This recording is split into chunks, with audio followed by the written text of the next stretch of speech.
I don't think free speech is a right among other rights. I don't think there's any difference between free speech and thought.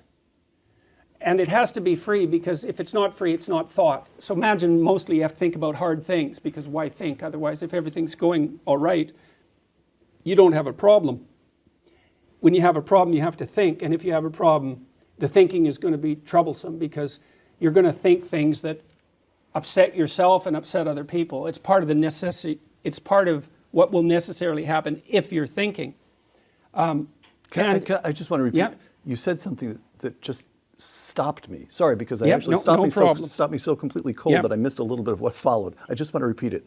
There is no difference between speech and thought. If you're going to have free thought, you must have free speech. Well, that's the argument? Yeah, okay. Well, I'll unpack that first and then return to the other one. Well, there's a bunch of reasons for that. I mean, first of all, mostly you think in words. Now, people also think in images, but I'm not going to go into that. We'll just leave that aside. But mostly we think in words. And so we use a mechanism that's sociologically constructed, the world of speech, to organize our own psyches. And we do that with speech. And basically, when you think, there's two components to it that are internal in a sense. When you think, you have a problem, so you ask yourself a question, and then answers appear in the theater of your imagination, generally verbally. So that'd be like the revelatory element of thought. And that's very much prayer-like in some fundamental sense, because it's very mysterious, you know, the fact that you can pose yourself a question and then you can generate answers. It's like, well, why did you have the question if you can generate the answers? If the answers are just there. And where do the answers come from? Well, you can give a materialist account to some extraordinarily limited degree, but phenomenologically it's still the case that you pose a question to yourself in speech and you receive an answer in speech. Now, it can also be an image, but forget about that. Well, then the next question is, well, what do you do once you receive the answer? And the answer is, well, if you can think, then you use internal speech to dissect the answer, which is what you do, for example, you encourage your students to do if they're writing an essay. You know, they lay out a proposition, and then you hope they can take the proposition apart. And essentially, if they are, what they're doing is they're transforming themselves into avatars, speaking avatars of two different viewpoints. So you have the speaker for the proposition, and then you have the critic, and maybe you lay out the dialogue between them, and that constitutes the body of the essay.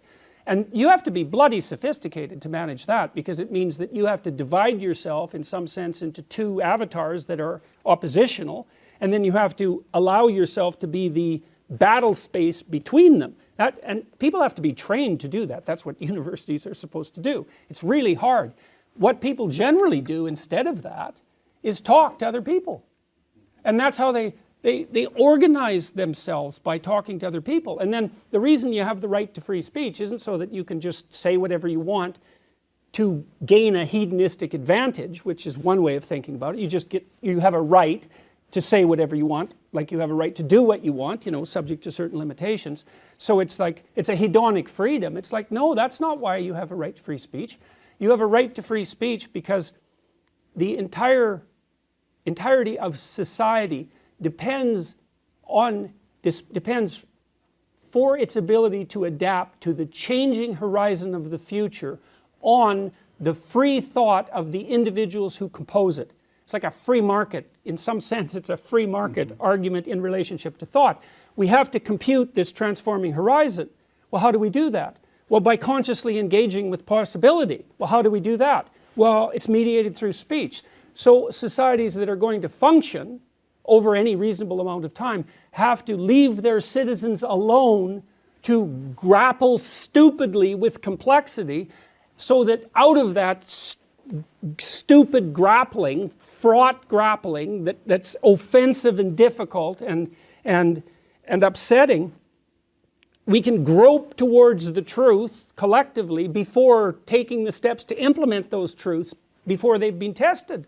And so that's the free speech argument. The divinity argument is, well, you are that locus of consciousness. That's what you are, most fundamentally. And the reason that's associated with divinity, that's a very, very complicated question. But part of the reason, I outlined this in my series on the biblical the biblical series on Genesis, is at the beginning of Genesis, for example.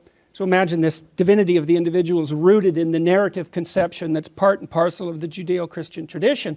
You have God at the beginning of time, in whose image man and woman are made, acting as the agent that transforms the chaos of potential into the habitable reality that is good.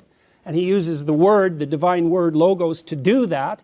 And what that implies is that the word that's truthful, there's more to it than that, but the word that is truthful is the word that extracts habitable order out of chaos. And that's what characterizes human beings, that capability. And I think, yeah, that's right. So wait. And then you might ask, do you believe that? I would say, well, that's what your culture is based on. So you might say, I don't believe that. It's like, fair enough, say what you want, but try basing your personal relationships on any other conception than that and see what happens.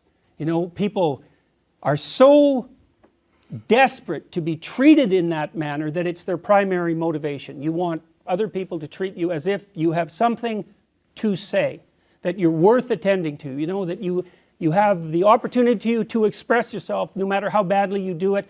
And if they're willing to grant you their attention and time to help you straighten that out, there isn't anything you want more than that. And if you try to structure your social relationships on any other basis than that intrinsic respect for their intrinsic value, it's going to fail.